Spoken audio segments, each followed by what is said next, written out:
साथ एक स्वर में करेंगे, बोलेंगे आद्य। ओम भूर्भुवस्सुवः तत्सवितुर्वरेण्यं भर्गो देवस्य धीमहि धियो यो नः प्रचोदयात्। ओम स्वस्ति स्वस्ति स्वस्ति। Now let your hands. Now touch your eyes. Now open your eyes.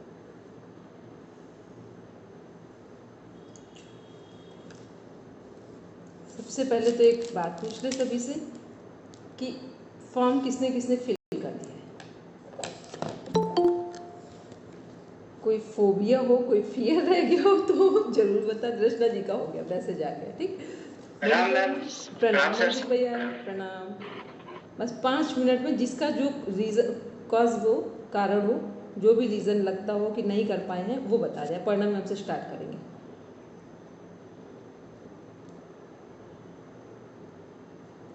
पढ़ने में कुछ कर रहे हो तो फिर आप रुकिए, मोनिका मैम बोलेंगे।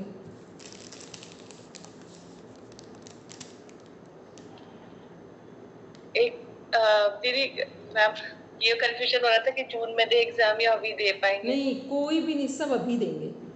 ठीक है, सब लोग अभी देंगे। अभी जितना अच्छा देंगे तो समझ लीजिए कि एक अच्छा प्रिपरेशन अभी सबका माइंड सेट चल रहा है, क्योंकि हम लोग बहुत सारी चीज़ें भी करवाएंगे। ऐसा थोड़ी ना कि हम लोग आपको करवाएंगे नहीं, आपका पूरा लास्ट डे तक, जिस दिन एग्ज़ाम होगा तब तक साथ में वर्क करेंगे। ठीक है, तो सब लोग अपना फॉर्म फिल करें, क्योंकि क्या होता है, आप सब लोग बहुत दिनों से होता है ना कि किसी को बहुत दिनों से कमरे के अंदर बंद कर दो तो उसे लगता है पता नहीं बाहर हवा है भी कि नहीं है जबकि ठीक है, तो खुद में वैसा लगता है कर पाएंगे कि नहीं कर पाए। आप लोग बहुत अच्छा करेंगे। ठीक है, और जिसकी जहाँ जो प्रॉब्लम्स हैं उसको भी शॉर्ट आउट कर देंगे। तो इसलिए सभी लोग अपना 1 से 2 दिन में फॉर्म फिल कर देंगे। ठीक है, क्योंकि 11 से पहले करेंगे तो कुछ प्रॉब्लम भी होगी तो हेमंत भैया सॉल्व कर देंगे। जिसका कहीं कुछ इशू आ रहा हो तो आप देख लेंगे। ठीक है, हरदीप भैया बोलेंगे। मैम आपने बोल दिया, सर ने बोल दिया, तो मेरे को तो भरना है, बस अभी वो भर नहीं पाया हूँ, बट मेरे को इस तरह की कोई चिंता नहीं है मैम। आप लोगों का आशीर्वाद साथ रहना चाहिए। हरदीप भैया का मेरे बिल्कुल यूनिक आंसर एक आता है निकल के। तो हरदीप भैया कुछ कहीं कोई प्रॉब्लम हो तो फ़ोन कर लेंगे, अदरवाइज सभी लोग अपना अपना फॉर्म फिल करेंगे। ठीक है, किसी भी तरह का कुछ भी लग रहा हो। चलिए जी मैम। अपर्णा मैम बोलेंगे। हाँ दी, अब पूछिए। एक्चुअली आवाज बहुत धीरे आ रही थी तो मैं सुन ही नहीं पाई थी आप क्या कह रहे। हमने कहा कि फॉर्म किस लिए अभी फिल नहीं किया है, किसी का कोई फोबिया हो किसी तरह का तो वो अपना दूर कर ले अभी क्लास में।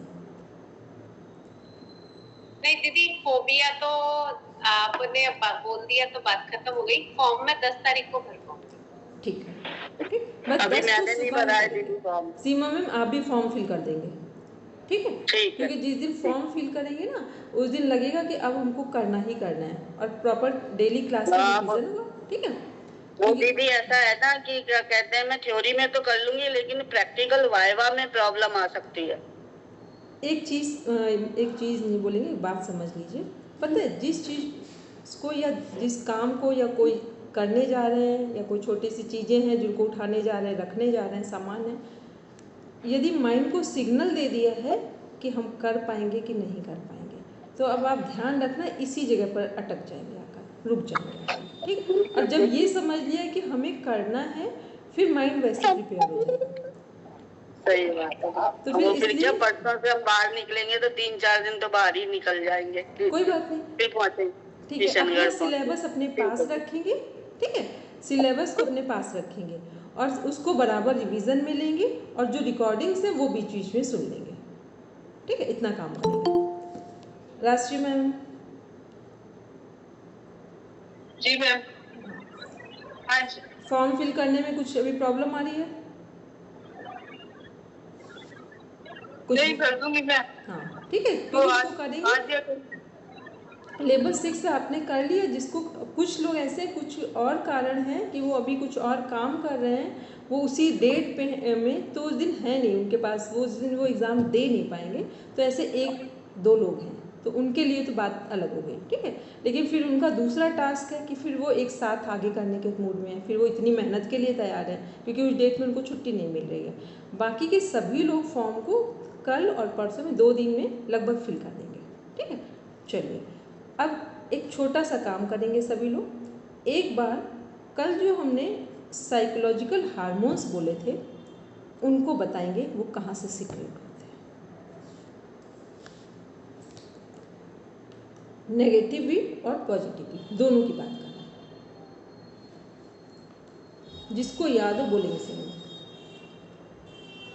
डोपामाइन तो एड्रिनल से होता है, ऑक्सीटोसिन जो है वो हाइपोथैलेमस से, और एंड्रोफिन जो पिट्यूटरी से होता है, और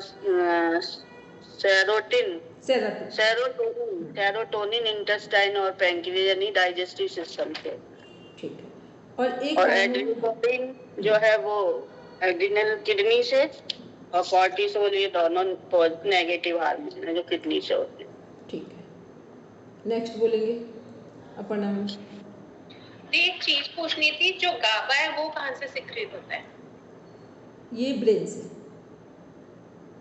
ब्रेन से, पिनियल ग्लैंड कनेक्ट होगा, पिनियल हाइपोथैलेमस।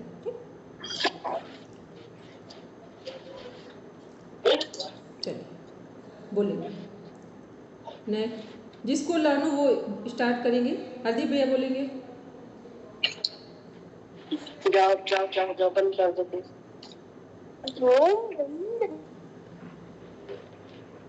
मैम जो डोपामाइन है वो एड्रेनल ग्लैंड से है, और जो नेगेटिव में कॉर्टिसोल है वो भी एड्रेनलिन से है, और जो मैम ऑक्सीटोसिन है वो हाइपोथैलेमस से है, एंडोफ्रिन पिट्यूटरी से है, और सेरोटोनिन जो है वो इंटेस्टाइन से है। ठीक मैम हो गया ना सारे? सब लोग। फिर जो रेजेस हैं हमारी, वेव्स है जिनको हम लोग देख रहे थे, 4 वेव्स हैं हमारी। ठीक है, वो कौन कौन से हैं उनके नाम बोलेंगे। प्रणाम है मंदिया बोलेंगे। हल्दी पे प्रणाम जी। अच्छा मैम बीटा, अल्फा, थीटा और डेल्टा। ठीक है, सबसे नीचे जो कंफ्यूजन क्रिएट करती है वो कौन सी है? मैम सबसे पहले अल्फा आती है, रिलैक्सिंग में जो चेतन स्तर पे आती है। ठीक है, हेमंत भैया कुछ कह रहे हैं? हेलो हेमंत भैया।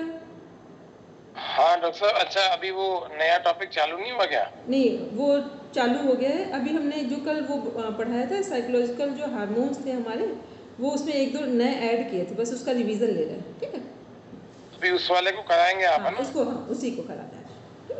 अच्छा एक मिनट डॉक्टर साहब, बाकी अच्छा सभी लोगों को मेरी आवाज आ रही है ना? रचना जी का तो फॉर्म भरा जा चुका है ना, और किस किस का भर गया?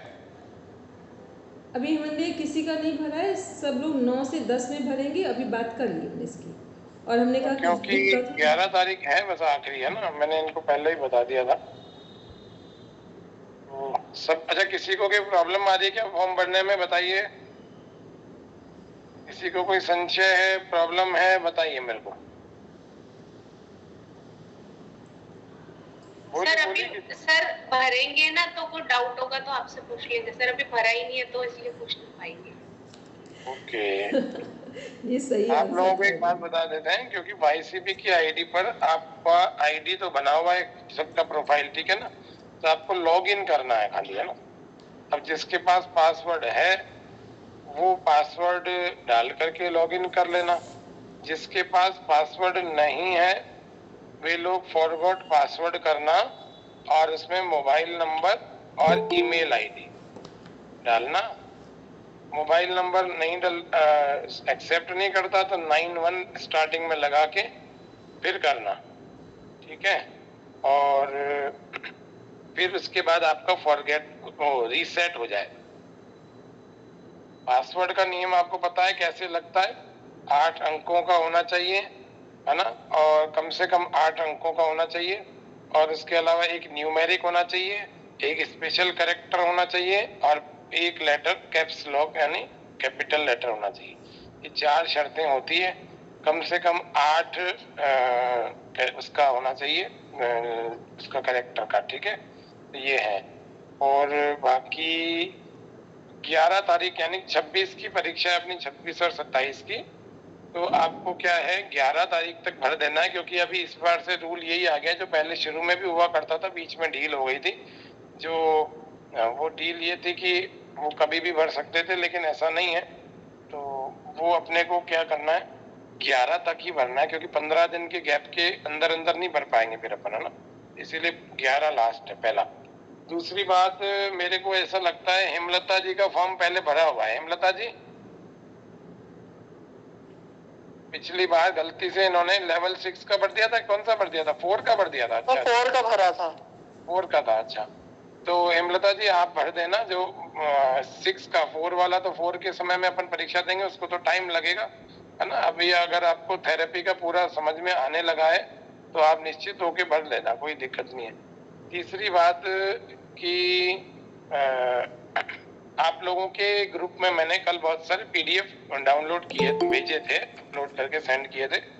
आप लोग उसको पहले अपने सिलेबस में प्रैक्टिकल पार्ट में जाइए और यूनिट 2 लिखिए, है ना। यूनिट 2 देखिए। जैसे ही आप यूनिट 2 देखेंगे तो उसी पॉइंट का मैंने नाम लिख करके आपको भेजा है।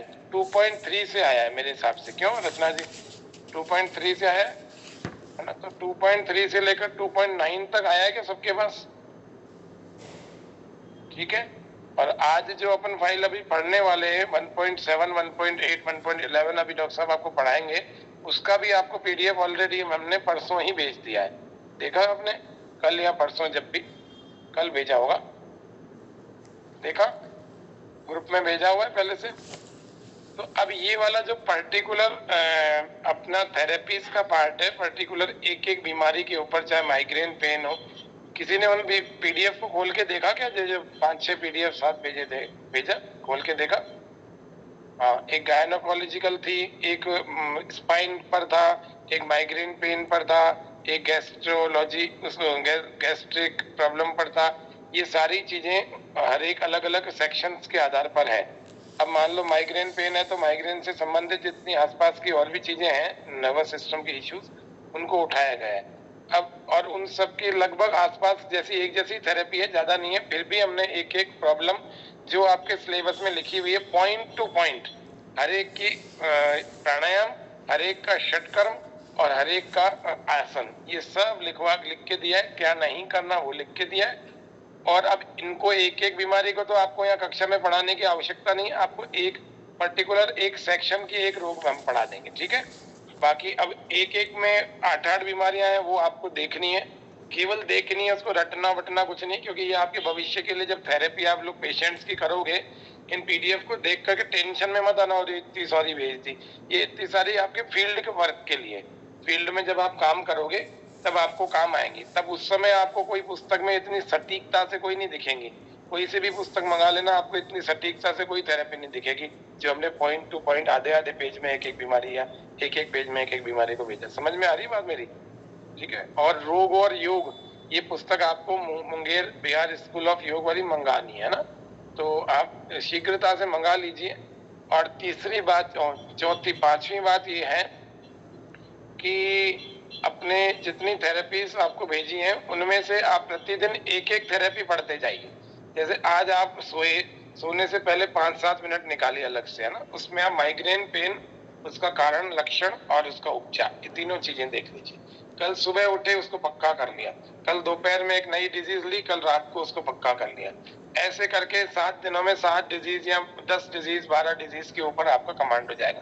तो थेरेपिस्ट के पास अगर 5 डिजीज पर मास्टरी है, मैं कह रहा हूँ 1 डिजीज पर भी मास्टरी है, तो वो थेरेपिस्ट कहलाने लायक है। मास्टरी का मतलब उसका एनाटॉमी, उसका फिजियोलॉजी, है ना, उसके अंदर के लक्षण, उसका कारण रोग का और उसका निदान पकड़ में कैसे आए, और उसके अलावा उसका उपचार, ये सब चीजें मास्टरी में कहलाती है। जब आपने एक ही तरह के कई सारे पेशेंट्स ठीक किया और आपकी परीक्षा में भी बहुत दिन है, 26 को 27 पे, ना, तो इससे पहले आप किसी भी एक रोग पर अपने स्वयं के ऊपर अथवा घर के किसी परिचित के ऊपर अथवा अपने किसी स्टूडेंट या किसी पड़ोसी रिश्तेदार के ऊपर आप थोड़ा थोड़ा काम कर सकते हैं, ताकि आपको कॉन्फिडेंस आ जाए कि ये जो लिखा हुआ है ये वाकई में वर्क करता है, कि खाली ऐसा ही नहीं भेजा है। अब बोलिए अपर्णा जी का क्या सवाल है? एक तो 2.4 से 2.9 तक की पीडीएफ है। 4 से 9, ठीक है जी। और सर ये हमें जब हमारा प्रैक्टिकल एग्जाम होगा तो ये हमें सभी को मतलब सभी के बारे में हमें पता होना चाहिए ना, सभी हमें पढ़ी होनी चाहिए। मोटा मोटा आइडिया होना चाहिए, है ना। मोटा मोटा आइडिया मतलब उदाहरण के लिए मैं 5 या 7 बीमारियां बता दूंगा, उनके बारे में आप लोग देख लेना। जैसे माइग्रेन पेन हुआ, है ना, बैक पेन हुआ, स्लिप डिस्क हुआ, है ना, तनाव हुआ, एंजाइटी, बाकी डॉक्टर साहब आपको समय समय पर बताते रहेंगे। तो मुख्य मुख्य जो लाइफ स्टाइल डिजीज जैसे डायबिटीज हुआ, हाई ब्लड प्रेशर हुआ, तो जैसे जैसे आपको 5-7 बीमारियों का संकेत आपको समाज में मिलता है कि इससे संबंधित पेशेंट ज्यादा है, बस उन्हीं को देखना। पीसीओडी हुआ, ऐसे 10-1 बीमारियां देख लेना उसमें, और उनको रोज सुबह शाम में देखोगे तो 5 दिन में 10 बीमारियां कवर हो जाएंगी। तो बहुत बड़ा जमेला नहीं है। इनको देख करके आप ये मत सोचना कि 25 पेजों की पीडीएफ है और ये परेशान, कुछ नहीं देखना। ये हमारा तो काम है देखो पूरा मटेरियल भेजना, लेकिन आपको ये भी बताना जरूरी है कि लाइफ स्टाइल डिजीज में जितनी ज्यादा मैटर सामने आएंगे समाज में, उन पर आपकी कमांड होनी चाहिए। बस इतना, कमांड से मतलब उन पर नॉलेज होनी चाहिए अपने को। अपन बता तो सके परीक्षक को, और किसी पेशेंट का पर भी काम तो कर सके। तो एक पर आप लोग काम कर लो इस परीक्षा से पहले पहले, और बाकी को थोड़ा थोड़ा देख लो सुबह शाम। और फिर मैं दूसरी बात मैं भी नहीं बोलूंगा, डॉक्टर साहब भी नहीं बोलेंगे, फॉर्म भर देना, लिमिटेड टाइम है और उस लिमिटेड टाइम का सदुपयोग कर लीजिए।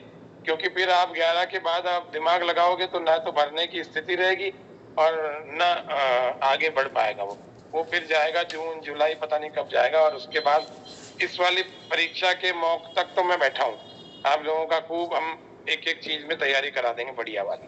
मॉक भी ले लेंगे, डॉक्टर साहब भी बैठे हैं, मैं भी बैठा हूँ, मॉक भी ले लेंगे, वाइवा भी ले लेंगे, सब ले लेंगे।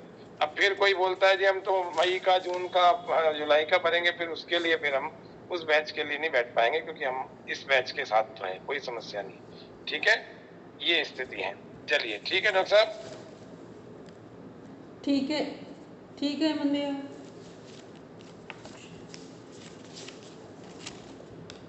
अब सभी जो हेमंत भैया एक बात बोल रहे थे डिजीज़ वाली, वो कल भी हमने बोला था कि डिजीज़ को कैसे तैयार करना, उनको पढ़ेंगे। अपने जो 11 सिस्टम हैं, 11 सिस्टम की एक एक डिजीज़ को उठाएंगे। ठीक, एक डिजीज़ यदि एक सिस्टम पर हमें समझ में आ गई तो उससे रिलेटेड जितने, अब ऐसा तो नहीं है कि ब्रेन की बात करेंगे नर्वस सिस्टम में तो ब्रेन, हाइपोथैलेमस, पिट्यूटरी, पिनियल या मिड ब्रेन, हिंड ब्रेन, इन सब के लिए अलग अलग कुछ नहीं होगा, या इनसे संबंधित और डिजीज़ हैं। तो ये सब क्या है कि एक सिस्टम की एक डिजीज़ को फाइनल करेंगे। तो 11 डिजीज़ को पहले इस सिस्टम हो गया और 11 डिजीज़ हो गई जो मेन है उनकी। फिर उसके बाद आपका खुद का कॉमन सेंस डेवलप हो जाएगा। अदरवाइज क्या होगा, बहुत सारी सबको, क्योंकि एक सिस्टम में जितने ऑर्गन्स हैं उनकी भी डिजीज़ हो गई अपनी। तो करना क्या है कि एक सिस्टम में जो हमें ट्रीटमेंट देना है, कम से कम 50% उन सिस्टम के ऑर्गन से रिलेटेड भी ट्रीटमेंट सेम जाता है। ठीक है, तो इस बात को समझ के 11 डिजीज़ अकॉर्डिंग टू 11 सिस्टम आप कंप्लीट करेंगे। और फिर टाइम में तो एक होता है ना कि ओवरऑल हमने रीड कर लिया सभी चीज़ों को, बस इतना काम करेंगे। चलिए अब हम लोग आते हैं, हमने एक और पूछा था, किससे क्वेश्चन पूछे थे हमने कहा था जो वेव्स हैं हमारी वो कौन कौन, उनके नंबर्स बोल देंगे और उनका जो सीक्वेंस भी बोल देंगे और कितने से कितने नंबर तक वो उनकी फ्रिक्वेंसी है, बोलेंगे रवि भैया। मैम मुझे उनकी फ्रीक्वेंसी का नहीं पता है, बस मेरे को ये मालूम है कि बीटा, अल्फा, थीटा, डेल्टा है। तो जो डेल्टा है वो पराचेतन को जाता है और इस तरह से वो पता है, पर कितनी फ्रीक्वेंसी है वो मुझे। चलिए कोई बात नहीं, किसको फ्रीक्वेंसी याद है अभी लर्न है, बोलेंगे सीमा में फ्रीक्वेंसी बोलेंगे। डेल्टा 3 हर्ट्ज और थीटा 3.5 हर्ट्ज, अल्फा 7.52 13 हर्ट्ज और बीटा जो है 13 to 13.7 हर्ट्ज।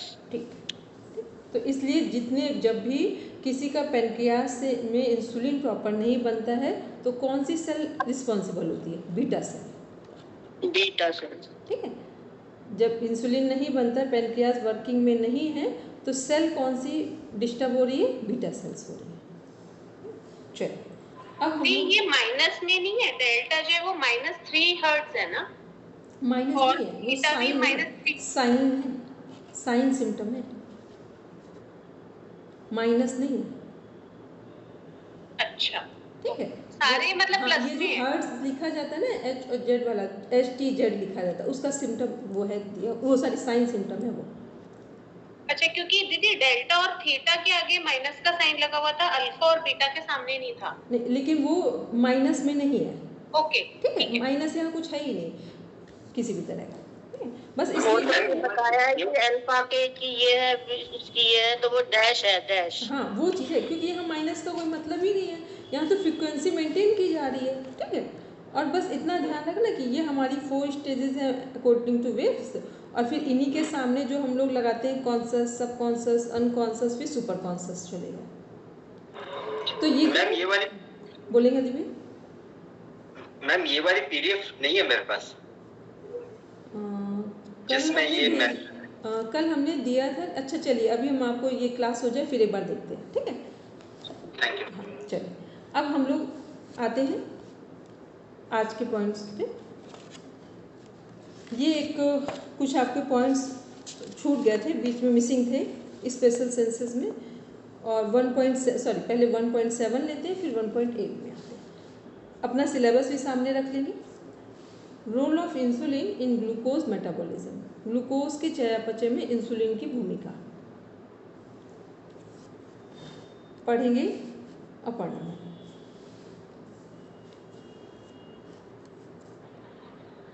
जैसा कि आप जानते हैं कि इंसुलिन नामक हार्मोन अग्नाशय यानी पैंक्रियास से स्रावित होता है। इंसुलिन शरीर में ग्लूकोज के चयापचय को नियंत्रित करता है। यह हार्मोन अग्नाशय में बनता है। इंसुलिन की वजह से ही कोशिकाएं ग्लूकोज को ऊर्जा के रूप में इस्तेमाल कर पाती हैं। इंसुलिन की भूमिका, इंसुलिन शरीर में ग्लूकोज के स्तर को कम करता है। यह ग्लूकोज को कोशिकाओं में ले जाने में मदद करता है। यह ग्लाइकोजन के निर्माण को बढ़ाता है। यह ग्लाइकोजन के टूटने और अमीनो एसिड और ग्लिसरॉल से ग्लूकोज के संश्लेषण को रोकता है। यह कंकाल की मांसपेशियों में ग्लूकोज के अवशोषण और उपयोग को बढ़ाता है। यह वसा ऊतकों में फैटी एसिड रिलीज को रोकता है। अमीनो, सभी हार्मोन्स हमारे किससे बने हुए हैं? प्रोटीन और प्रोटीन किससे बने हुए हैं? प्रोटीन किससे मिलकर बने हुए हैं? Amino acid. Amino acid. ठीक, ये प्रॉपर क्वेश्चन है आपका, इसलिए मैं आपको भी बोला। चलिए, कोई 2 मिनट में कौन बता सकता है कि हमारा जो लोगों का शुगर बढ़ता है या डायबिटिक पेशेंट है, वो कैसे शुगर का लेवल ब्लड में बढ़ रहा है जिसके कारण वो डायबिटिक पेशेंट है? बिल्कुल सिंपल लैंग्वेज में कौन समझा सकता है? बोलेंगे हरदीप भाई। मैम जो हमारे शरीर में पैंक्रियाज होती हैं वो इंसुलिन और ग्लूकोजिन छोड़ती है। तो जो इंसुलिन आता है वो ब्लड में आता है। तो जो ग्लूकोज हमारे शरीर में बन जाता है, मतलब जो फूड हम खाते हैं जब ग्लूकोज बन जाता है, तो जब उसको एंटर करना होता है सेल में, तो सेल के अंदर रिसेप्टर्स होते हैं, वो तब उस ग्लूकोज को एंटर करने देते हैं जब इंसुलिन उनको पेनिट्रेट करता है, तो वो फिर उस रिसेप्टर से खोल करके ग्लूकोज के अंदर आने देते हैं। तो अगर तो इंसुलिन की क्वालिटी बढ़िया है और इंसुलिन प्रॉपर है तो ग्लूकोज जा पाएगा, नहीं तो नहीं जा पाएगा। तो ब्लड में ग्लूकोज की जो क्वांटिटी वो बढ़ जाएगी और शुगर हो जाएगा। और अगर हमारे शरीर में ऑटो इम्यून डिजीज डेवलप हो गई, जैसे अनुवांशिक होती है, जेनेटिक या जिस तरह की भी है, और हमारे शरीर में पैंक्रियास इंसुलिन नहीं बना रही है, तो फिर तो वो जो सेल का रिसेप्टर है वो ग्लूकोज को अंदर ही नहीं आने देगा। तो ये टाइप 1 वो डायबिटीज हो जाएगी। और जिसमें इंसुलिन तो बन रहा है पर वो पेनिट्रेट नहीं कर पा रहा है जो रिसेप्टर है, तो वहां पे टाइप 2 डायबिटीज बन जाएगी। और ये दोनों ही रिलेटेड हैं हमारे वर्क कल्चर से, जो लेथार्जी है। हम खा तो बहुत कुछ रहे हैं, मसल्स बन रही हैं, बट हम उस चीज का ध्यान नहीं कर रहे हैं। अपरिग्रह करना चाहिए, बहुत सारे इकट्ठा कर रहे हैं, दान कुछ नहीं कर रहे हैं, दसवंत निकालना चाहिए। अब ये बताइए, टाइप 1 डायबिटीज़ किसको होती है? टाइप 1 डायबिटीज़ होने की संभावना है किस एज ग्रुप में? टाइप 1 है वो बच्चों में होती है। बच्चों को होता है ज्यादा। ठीक, और बच्चों में वो भी प्रेगनेंसी टाइम में भी कई बार डेवलप हो जाती है, वो टाइप 1 में आती है। ठीक है, चलिए ये क्वेश्चन सब लोग नोट डाउन करेंगे कि अपने शब्दों में 3 से 5 लाइन में बिल्कुल साइंटिफिक वे में अपने शब्दों और साइंटिफिक विजन के साथ लिखेंगे कि कैसे ब्लड में शुगर बढ़ता है, इसको डिफाइन करना है। चलिए अब हम लोग देखते हैं, तो ये हम लोग ने क्या देखा कि इंसुलिन क्या है, कैसे हार्मोन इंसुलिन जो है वो काम कर रहा है हमारा। तो जो इंसुलिन नामक हार्मोन है अग्नाशय पेनक्रियास से स्रावित हो रहा है। अब ये पेनक्रियास से स्रावित हो रहा है तब तो हमारा जो चयापचय है, जो हमारा भोजन पचाने की क्षमता है, क्योंकि भोजन कब पचेगा, जब इंसुलिन शरीर में ग्लूकोज के चयापचय को नियंत्रित करेगा, कंट्रोल करेगा। यह हार्मोन अग्नाशय में बनता है। इंसुलिन की वजह से ही कोशिकाएं ग्लूकोज को ऊर्जा के रूप में इस्तेमाल करती हैं।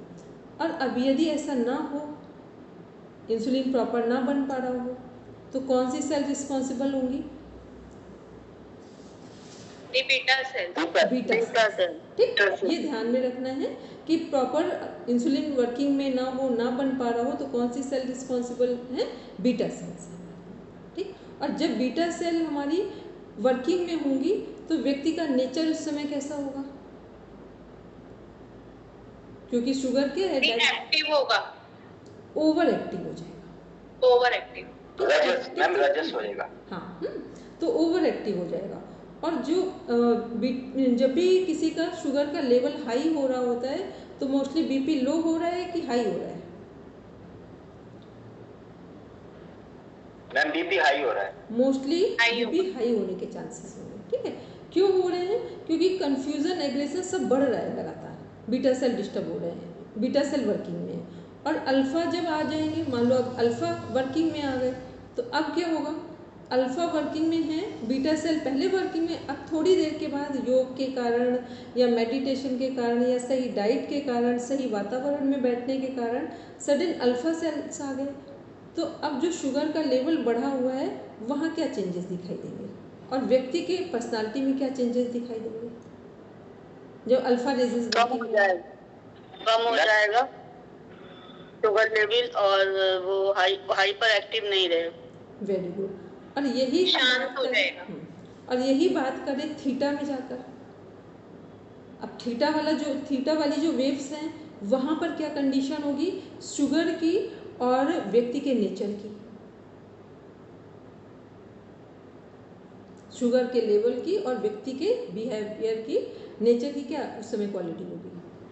शुगर लेवल भी कम होगा और ज्यादा व्यक्ति रिलैक्स होगा और मेडिटेटिव स्लीप ले पाए। ठीक है, और इसको डेल्टा में ले जाए तब शुगर का लेवल और व्यक्ति का नेचर कैसा होगा, बिहेवियर कैसा होगा? मैम अब उसको शुगर की बात से जरूरत नहीं पड़ेगी, अब बॉडी को जितनी जरूरत होगी ना अपने आप से बनेगी और वो सत्व से भी ऊपर चला जाएगा। अब सब लोग हरदीप भैया के लिए पहले क्लैपिंग करिए, इतना सटीक आंसर आया है, सब लोग एक बार क्लैपिंग कर दिए। ठीक, बिल्कुल सटीक आंसर कि अब शुगर लेवल बिल्कुल नॉर्मल हो गया, बॉडी बिल्कुल ठीक है, अब उसको जितनी ज़रूरत होगी उतना ही ग्लूकोज ग्लूकोज बनेगा। ग्लूकोज तो ज़्यादा भी बन सकता है, लेकिन ग्लूकोज को एब्जॉर्ब करने वाली जो सेल्स है वो सब प्रॉपर वर्किंग में रहेंगे। ठीक है, तो ये क्या है, ये प्रॉपर एक तरीका था। अब हरदीप भाई अपनी बात पूरी कर लीजिए, हाफ में हमने इनकम्प्लीट किया था। हरदीप भाई बात कंप्लीट करिए, हाफ में हमने क्लैपिंग के लिए बोला था। जी मैम बोल दिया था, सत्व से ऊपर जाएगा जो उसकी पर्सनैलिटी होगी। ठीक है, तो उसमें क्या होगा, क्योंकि हाँ जब हम लोग डीप मेडिटेशन की या डीप स्लीप वाली स्टेज में जाएंगे तो इसका अर्थ हुआ कि हमारी बॉडी पूरी तरीके से ब्रेन के कंट्रोल में है। ठीक, और ब्रेन क्या है, नेचर के साथ कनेक्ट है। ब्रेन नेचर के साथ कनेक्ट है, यूनिवर्स में जो लॉ चल रहा है, सिस्टम चल रहा है, रूल्स एंड रेगुलेशन है, उनके साथ कनेक्ट है, और हमारा ब्रेन नेचर के साथ कनेक्ट है। तो अब क्या होगा, अब बॉडी में जिसकी जितनी मात्रा, जिस समय जिन चीज़ों की आवश्यकता होगी वो बॉडी अपने आप बॉडी को मिल जाएगी। ठीक है, चलिए लैंगरहैंस की द्वीपिकाएं किससे संबंधित हैं? लैंगरहैंस की द्वीपिकाएं किससे संबंधित हैं? पैंक्रियाज। ठीक है, चलिए नेक्स्ट देखते हैं। Special senses eyes anatomy histology of retina पढ़ेंगे Rashima. Special senses eyes anatomy histology of retina. विशेष इंद्रियां, नेत्र, शारीरिक रचना, रेटिना, उत्तक विज्ञान। अब इसको हम बोलते हैं, इसमें क्या रेटिना में क्या क्या दिखा रहे हैं? रेटिना, लेंस, प्यूपिल, फिर ऑप्टिक नर्व और कोन। अब देखते हैं ये क्या है? कोर्निया, लेंस, रेटिना, मैक्यूला, फिर प्यूपिल, इरिस और ऑप्टिक नर्व्स। अब इसको एक एक को पढ़ते हैं बस। अब इसमें क्या ध्यान रखना है आपको? जो हमारे 5-6 ये नाम हैं, बस इनको एक वर्ड में बताना है कि इनका वर्क क्या है। इतने ध्यान से पढ़ेंगे, ठीक है? चलिए स्टार्ट करते हैं। रेटिना आंख का एक प्रकाश संवेदनशील परत होता है। ये आंख के अंदरूनी हिस्से को रेखांकित करता है। रेटिना की वजह से ही हम देख पाते हैं। रेटिना को आंख का पर्दा भी कहा जाता है। यह नेत्र का एक प्रकाश संवेदी उत्तक है। यह ऑप्टिक तंत्रिका का एक विस्तार है। ठीक है,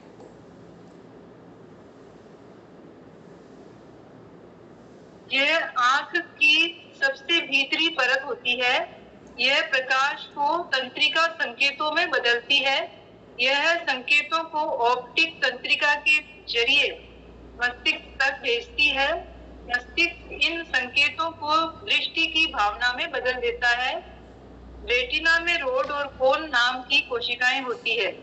रोड कोशिकाएं मंद प्रकाश में देखने में रोड नहीं, रॉड होगा, वो वाली अर्धचंद्र है बिंदु। रॉड, हाँ, रोड, कोन नाम की कोशिकाएं। हाँ, हाँ जी। रोड कोशिकाएं मंद प्रकाश में देखने में मदद करती है। मैक्यूला रेटिना का एक हिस्सा होता है जो आपको साफ देखने में मदद करता है। ठीक है, यहीं पर नोट करते जाएं। साफ देखने में मदद कर रहा है हमारा मैक्यूला। रेटिना का एक हिस्सा होता है जो आपको साफ देखने में मदद करता है। रेटिना कहाँ होता है? नेत्र गोलक की पिछली दीवार पर। रेटिना क्या करता है? प्रकाश को तंत्रिका संकेतों में बदलकर मस्तिष्क को भेजता है। इसको टिक कर लेंगे, इसको नोट करेंगे अपना, ठीक है? सभी पॉइंट नोट नहीं करने, जिनको हम बोलते जाएंगे उनको नोट कर लेंगे। इस पॉइंट को नोट कर लेंगे। चलिए आगे देखेंगे। रेटिना कैसे काम करता है? लेंस में केंद्रित प्रकाश को रेटिना लेंस से केंद्रित प्रकाश को रेटिना पे पड़ता है, जिससे प्रतिबिंब बनता है। विशेषताएं: जालीदार परत होती है जिसमें दृश्य कोशिकाएं होती है। रेटिना के दो प्रकार, एक मैक्यूला और परिधीय रेटिना। कोशिकाएं छड़ और शंकु यानी रोड्स एंड कॉन्स नाम की प्रकाश संवेदी कोशिकाएं दो तरह की होती है। रेटिना के बारे में कुछ और बातें। रेटिना में शंकु रंग और बारीक विवरण देखने के लिए जरूरी होते हैं। बारीक कण के लिए शंकु काम करता है। और रेटिना का मैक्यूला भाग हमें सीधी दृष्टि देता है। रेटिना का परिधीय भाग हमें पार्श्व दृष्टि देता है, यानी साइड से देखने में। और रेटिना परत आंख का सबसे जटिल और संवेदनशील बिंदु है। इसको नोट कर लेंगे। जो भी कुछ लोग नोट कर रहे हो ये वाला पॉइंट नोट कर लेंगे, ठीक है? सभी पॉइंट्स नोट नहीं कर रहे, बस जितना, क्योंकि आपको कोई उसमें एक्सपर्ट नहीं बनना, लेकिन एक बेसिक नॉलेज होना चाहिए।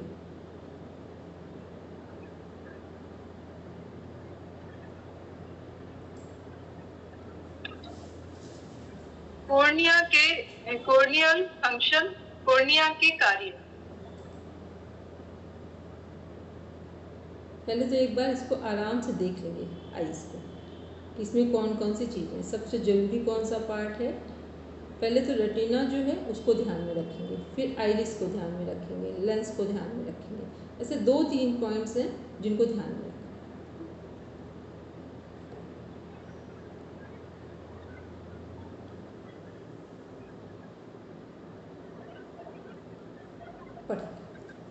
कॉर्निया आंख के सामने की पारदर्शी परत होती है।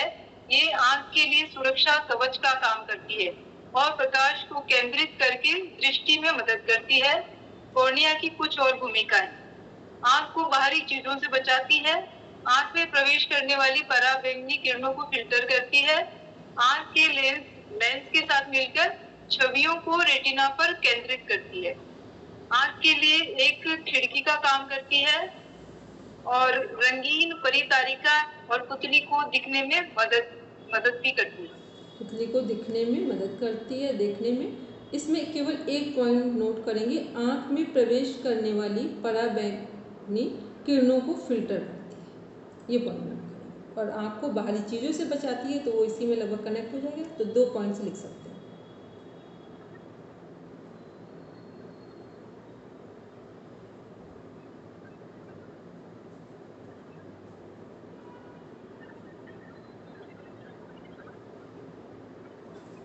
फर्स्ट हमने देखा रेटिना, सेकंड कॉर्निया।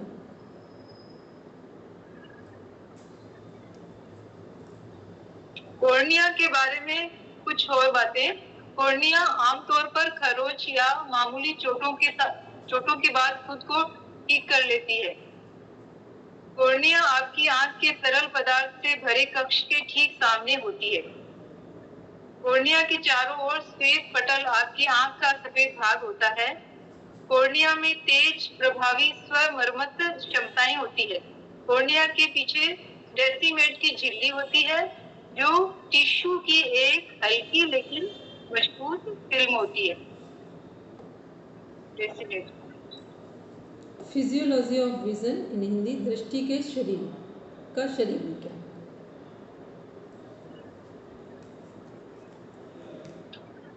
दृष्टि की विशेष इंद्रिय है जो आंखों के माध्यम से प्राप्त प्रकाश उत्तेजनाओं के संचरण पर आधारित है। आंखें खोपड़ी में दोनों कक्षाओं में स्थित होती है। कोनिक कक्षाएं नेत्र गोलक को घेरती है, उनकी रक्षा करती है और आंख के नरम ऊतकों को स्थिर करती है। पलकें, जिनके अग्रणी किनारों पर पलकें होती है, आंख की सतह पे उतरने वाले कणों को रोककर आंख को घर्षण से बचाने में मदद करती है। प्रत्येक पलक की भीतरी सतह एक पतली झिल्ली होती है, जिसे पैल्पेब्रल कंजक्टिवा के रूप में जाना जाता है।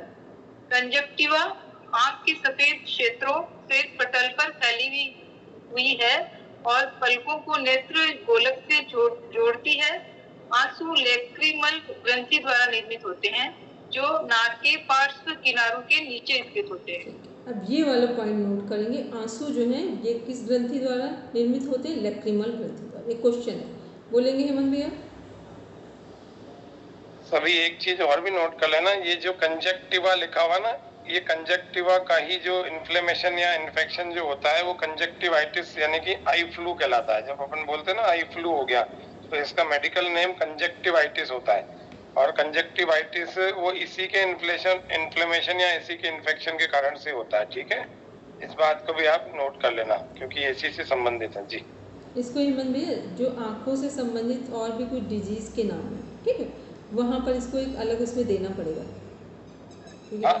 अभी तो क्या सामने है ना, इसीलिए मैंने बोल दिया, क्योंकि इसमें 4-5 डिजीज आंखों से संबंधित हैं, उनके नाम सबको जरूरत पड़ेगी 6 लेवल में। आप कोई बात नहीं, अभी इस वाले को तो नोट करना। चलिए, फिर देख रहे हैं हम लोग आईब्रो। ठीक, ये वाला जो पॉइंट है इसको हम लोग देखेंगे। पढ़ेंगे एकोमोडेशन ऑफ विजन, दृष्टि का समायोजन। अकोमोडेशन ऑफ विजन, दृष्टि का समायोजन। आंख की समायोजन शक्ति का तात्पर्य अलग अलग दूरी पर स्थित वस्तुओं पर ध्यान केंद्रित करने के लिए अपनी फोकल लंबाई को समायोजित करने की आंख की क्षमता से है। यह गतिशील प्रक्रिया सिलियरी मांसपेशियों और पिस्टुलियर लेंस के लचीलेपन द्वारा नियंत्रित होती है, जिससे हम पास और दूर की दोनों वस्तुओं को स्पष्ट रूप से देख पाते हैं। ध्यान रखना है, एक जो आँख है उसका छोटा सा डायग्राम बनाना सीख लेंगे, वो एकदम सिंपल सा है। फिर उसमें कुछ जो हमारे रेटिना, कॉर्निया, आइरिस, ये जो ऐसे 3-4 पॉइंट्स हैं, इनको केवल वहाँ पर याद रखें। और आंसू किस ग्रंथि से निर्मित होते हैं, जो लक्राइमल हम लोग पढ़ रहे थे, ठीक। ऐसे बस मुश्किल से 5 से 6 पॉइंट्स बनेंगे और इसमें जो डिजीज़ है बस उतना एक छोटे से पेपर में एक साइड नंबर्स डालेंगे, इनके जो प्रॉपर नेम हैं मेन उनको एक एक लाइन में डिफाइन करेंगे या 2 वर्ड्स में डिफाइन करेंगे, और उसके बाद उनके सामने या दूसरी साइड में डिजीज़ लिख देंगे आँखों से संबंधित कौन कौन सी है, ठीक है। बस इतना छोटा सा एक मुश्किल से 5 से 6 लाइन में आँख का पूरा मैटर कवर हो जाएगा। पढ़ने में इसलिए क्योंकि पढ़ने में सारी चीज़ें देखकर तो हमारी समझ बढ़ जाती है कि हम लोग किस पॉइंट को डिस्कस कर रहे हैं। फिर एनाटॉमी ऑफ द नोज। अब नोज़ की एनाटॉमी हम लोग देख रहे हैं कि जो हमारी नाक है इसकी एनाटॉमी क्या है। आपके लिए एक चीज पूछनी थी, अगर हम फिजिकली अपनी आँख को देखते हैं तो आप ऐसे बता सकते हो कि जो व्हाइट पार्ट है उसको क्या बोलते हैं, जो गोल होता है आँख के बीच में इसको आइरिस बोलते हैं, और जो अंदर एक छोटा सा ब्लैक होता है उसको कॉर्निया बोलते हैं, उसको ब्लैक वाले को। और रेटिना क्या होगा फिर? रेटिना व्हाइट वाला पोर्शन कॉर्निया है, जो व्हाइट दिख रहा है ना वो कॉर्निया है आईज में, ये और आइरिस जो है वो ब्लैक है अंदर जो दिख रहा है, उसको ठीक कर लीजिए। एक तो सीमा जी, एक तो व्हाइट पोर्शन होता है, एक जिसका सब लोगों का कलर अलग होता है, जो बॉल होती है वो वो आइरिस हो गई, और उसके अंदर एक छोटा सा ब्लैक होता है।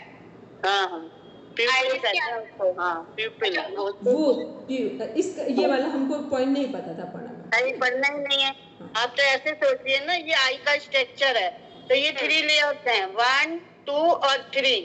तो ये अंदर वाली जो लेयर है ना ये रेटिना है, और ये ऐसे समझिए ये हमारी जो ब्रेन को जा रही है नर्व्स, तो ये यहाँ पे रेटिना पे इमेज बनती है जो हमारे मस्तिष्क को ले जाती है स्पाइनल कॉर्ड से। ऐसे रेटिना है, रेटिना इज लेंस। अब देखिए नहीं, रेटिना इज इनर लेयर। अब देखिए इमेज बनी लेंस के थ्रू जा करके, तो वो रेटिना अंदर हो गया जो हमें दिख नहीं रहा। ओके, एक बार फिर से बोलिए पढ़ना में, अभी कुछ कंफ्यूजन है, ठीक। अब क्लियर कर दे। अभी मेरे को क्लियर हो गया। जो व्हाइट पार्ट हमें दिखता है पूरी आंख में वो कॉर्निया है। उसके बाद जो उसके अंदर एक बॉल होती है जिसका रंग सब लोगों का अलग अलग होता है, किसी का ब्राउन होता है, किसी का ब्लू है, ग्रीन है, वो आइरिस हो गया। उस बॉल के अंदर एक छोटी सी बॉल होती है जो ब्लैक होती है, वो प्यूपिल हुआ।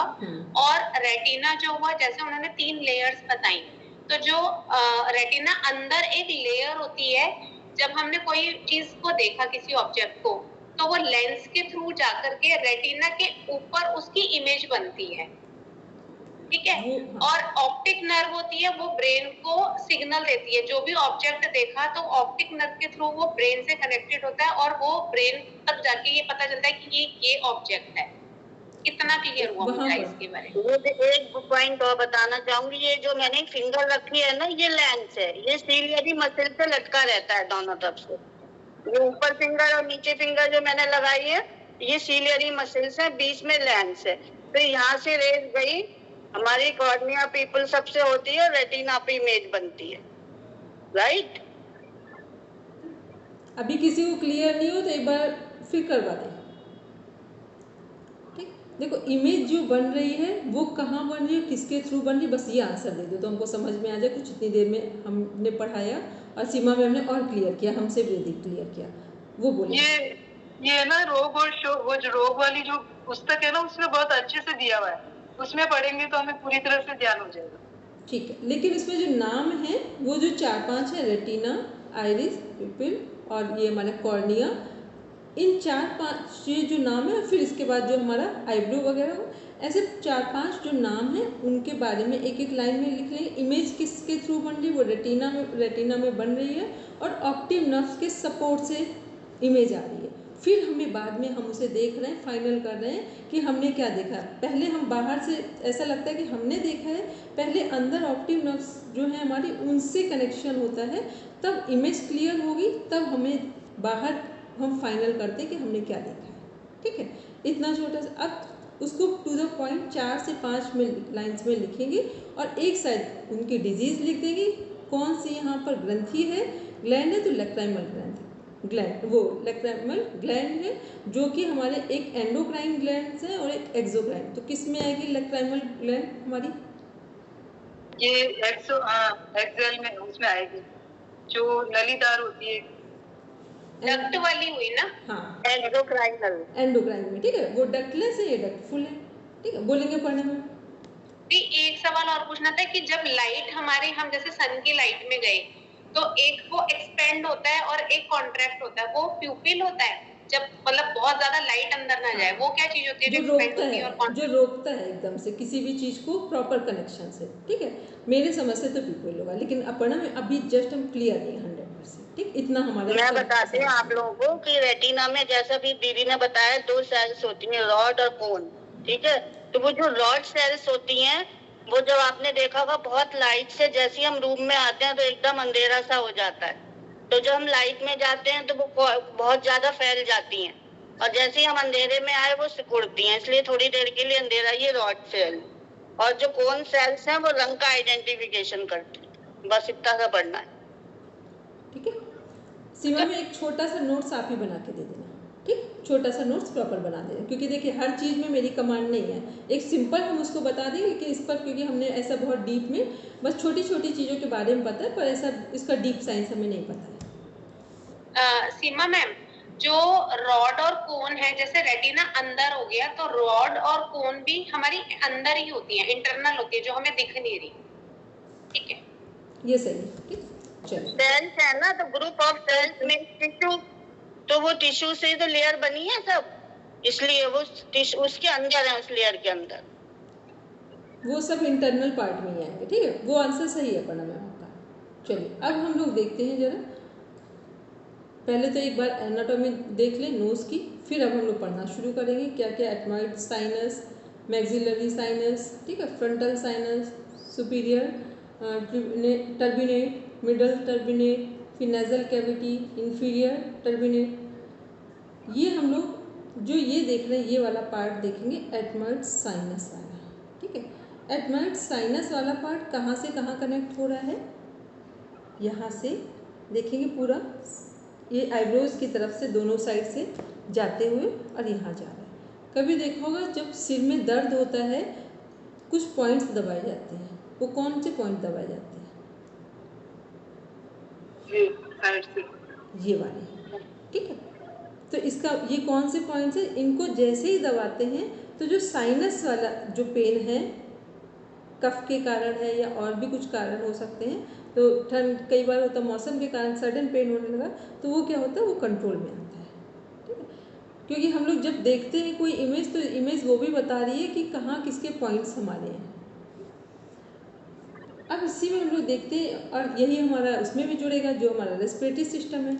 इधर नीचे आ रहे हैं जब सांस लेते हुए, तो ये कौन सा पॉइंट है हमारा, लैरिंग्स।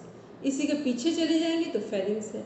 लैरिंग्स से और नीचे आएंगे तो कौन सा पॉइंट आएगा हमारा, क्योंकि नोज है, नोज पूरा हमारा लंग्स से ही कनेक्ट है।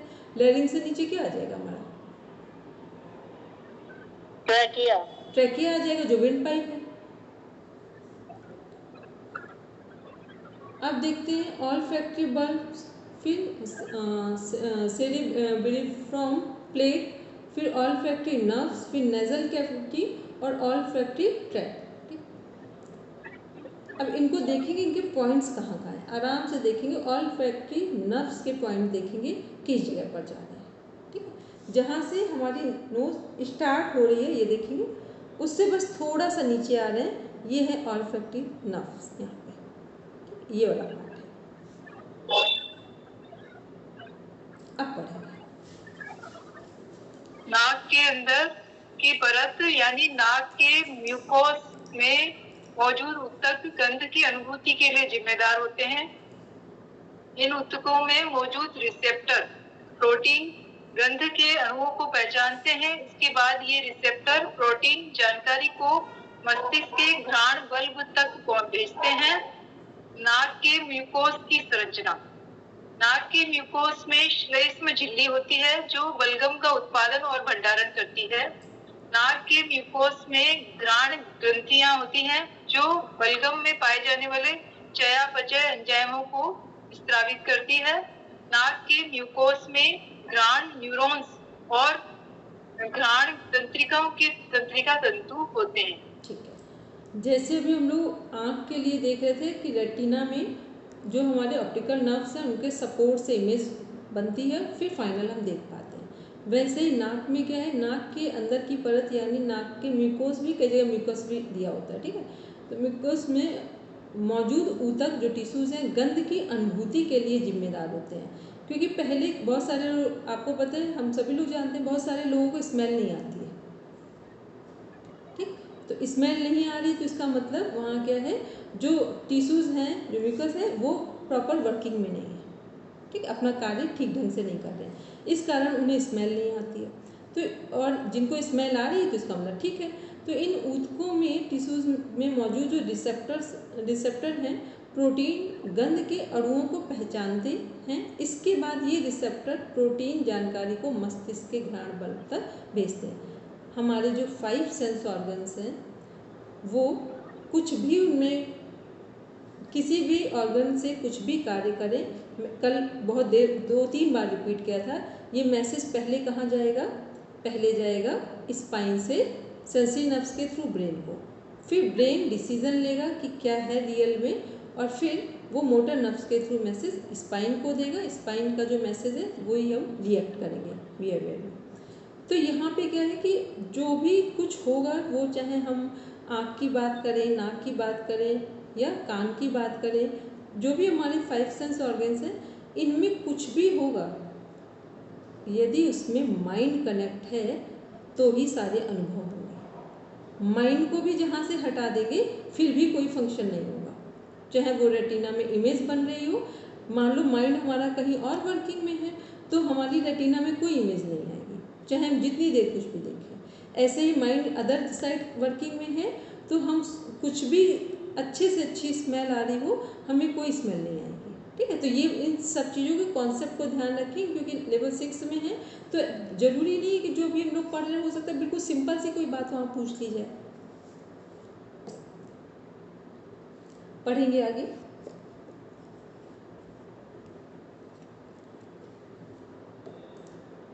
अपर्णा मैम कनेक्ट कर देंगे। गंध की अनुभूति, सर्दी या साइनस संक्रमण की वजह से गंध की अनुभूति में कमी आ सकती है। मधुमेह या दर्दनाक मस्तिष्क की चोट जैसे गंभीर बीमारियों में भी गंध की अनुभूति में कमी आ सकती है। नाक के पॉलिप होने पर भी गंध की अनुभूति में कमी आ सकती है। नाक के पॉलिप बंद होने पर नाक बंद हो सकती है।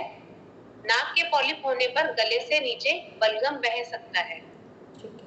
कई कारण हैं कि हमें गंध की अनुभूति ना हो, ठीक। उसमें से एक और कारण है, जो लोग बहुत हाई क्वालिटी के परफ्यूम यूज़ करते हैं, ठीक है। हाई क्वालिटी नहीं बोलेंगे, हाई मतलब जिनमें स्मेल जो है वो बहुत ज़्यादा स्मेल आ रही है, ठीक है। तो ऐसे जो एक होते हैं लाइट परफ्यूम यूज़ कर रहे हैं वो तो कोई बात नहीं, जो बहुत ज़्यादा स्मेल जिनमें है, ऐसे परफ्यूम को लगातार लंबे समय तक यूज़ करते हैं तो भी हमारे नाक में जो सुगंध आती है वो आना बंद हो जाती है।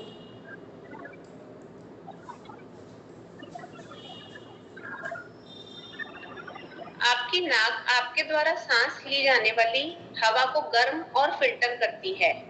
यह आपको गंध की भावना भी देती है। जब आप बीमार होते हैं तो आपको नाक बंद होने या नाक बहने जैसे लक्षण हो सकते हैं। नियमित रूप से नाक की स्वच्छता आपको स्वस्थ रख सकती है और आपके समग्र स्वास्थ्य में सुधार कर सकती है। ठीक है,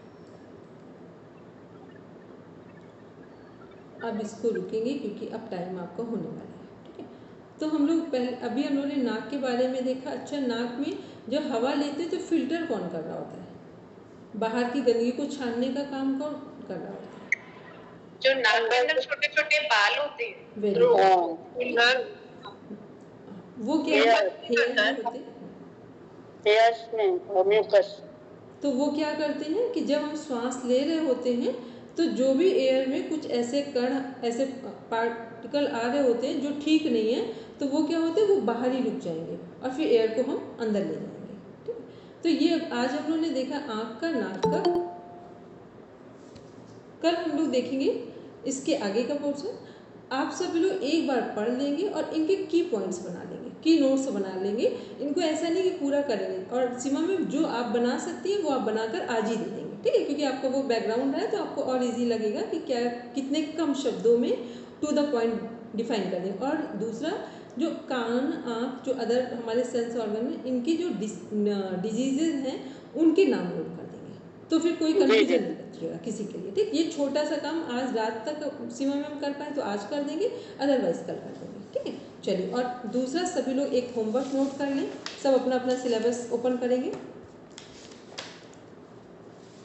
एक होमवर्क तो डेली करना है सभी को कि 11 सिस्टम की प्रैक्टिस करनी है। ठीक, फास्ट प्रैक्टिस की 10 मिनट्स के अंदर 11 सिस्टम को हम बना लें, उनके ऑर्गन्स को बना लें छोटे छोटे फॉर्म में अपने समझने के लिए, और फिर उनका नाम जो है वो कोड वर्ड में दे दें। और अब आते हैं इसमें जो फंडामेंटल प्रिंसिपल ऑफ योग थेरेपी वाला जो पार्ट था, इसमें इसको आज एक बार पूरा रिवीजन में लेंगे, की नोट से इसका बना के दे देंगे। कर चुके हैं ऑलरेडी आप, लेकिन एक बार दोबारा करेंगे सभी। फंडामेंटल प्रिंसिपल्स ऑफ योग थेरेपी। और दूसरा, जो हेमंत भैया ने कुछ वो भेज रखे हैं PDF प्रैक्टिकल वाले, उनको एक बार रीड कर लेंगे। ठीक है, चलिए अब सब शांति पाठ के लिए बैठेंगे।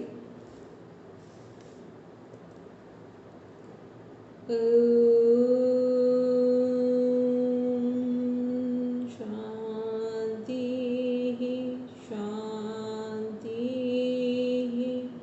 शांति। सर्वारिष्टसु